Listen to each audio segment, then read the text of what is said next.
ನೋಡಿ, ಬಾಂಗ್ಲಾದಲ್ಲಿ ಅತ್ಯಂತ ಹೃದಯ ವಿದ್ರಾವಕವಾದಂತಹ ಒಬ್ಬ ಮುಗ್ಧ ಹಿಂದುವನ ಒಂದು ಸಜೀವದಾನ ಆಗಿದೆ ದೀಪು ಅನ್ನೋಂಥ ಒಬ್ಬ ವ್ಯಕ್ತಿ.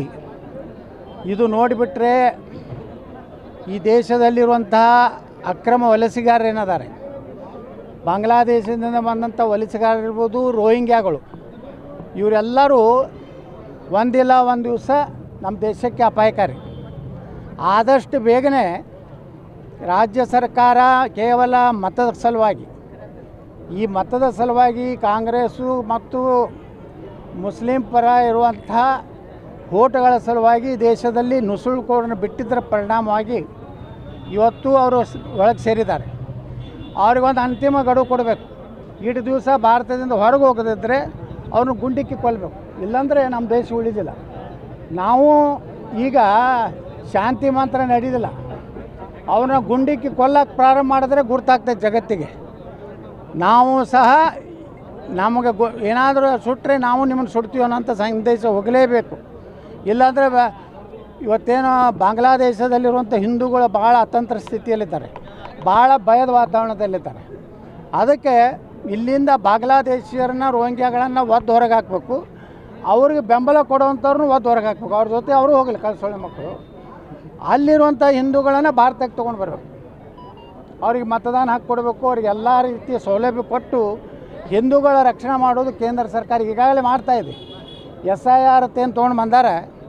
ಅದರ ಮೂಲಕ ತಮಿಳುನಾಡಿನಲ್ಲಿ ಸುಮಾರು 1 ಕೋಟಿ ಸಮೀಪ ಬಾಂಗ್ಲಾದೇಶಿಯರು ಏನು ನಕಲಿ ಮತದಾರರು ಸಿಕ್ಕಿದ್ದಾರೆ.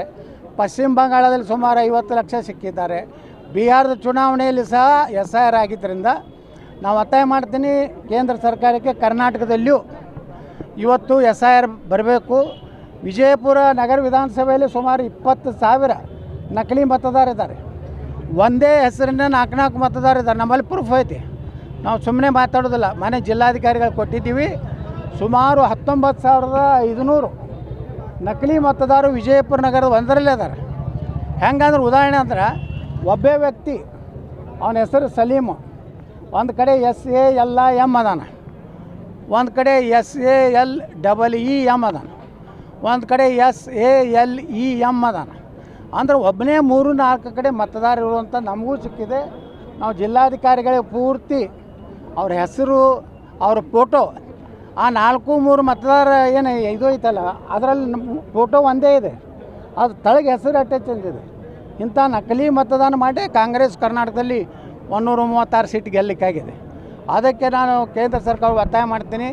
ಈಗಾಗಲೇ ಸುಪ್ರೀಂ ಕೋರ್ಟ್ ಹೇಳಿದೆ, ಇನ್ನು ಮ್ಯಾಗ ಯಾವುದೇ ರೀತಿಯ SIR ವಿರುದ್ಧ ಮೇಲ್ಮನವಿಯನ್ನು ಅಥವಾ ಯಾವುದೇ ಅರ್ಜಿಯನ್ನು ಸುಪ್ರೀಂ ಕೋರ್ಟ್ ಇವತ್ತು ತಗೋದಿಲ್ಲ ಅಂತ ಈಗಾಗಲೇ ಹೇಳಿದ್ರಿಂದ ನಾನು ಸುಪ್ರೀಂ ಕೋರ್ಟಿಗೂ ಧನ್ಯವಾದ ಸಲ್ಲಿಸ್ತಾ ಇದ್ದೀನಿ. ಮುಖ್ಯ ನ್ಯಾಯಾಧೀಶರಿಗೆ, ಗೌರವಾನ್ವಿತ ಮುಖ್ಯ ನ್ಯಾಯಾಧೀಶರಿಗೆ.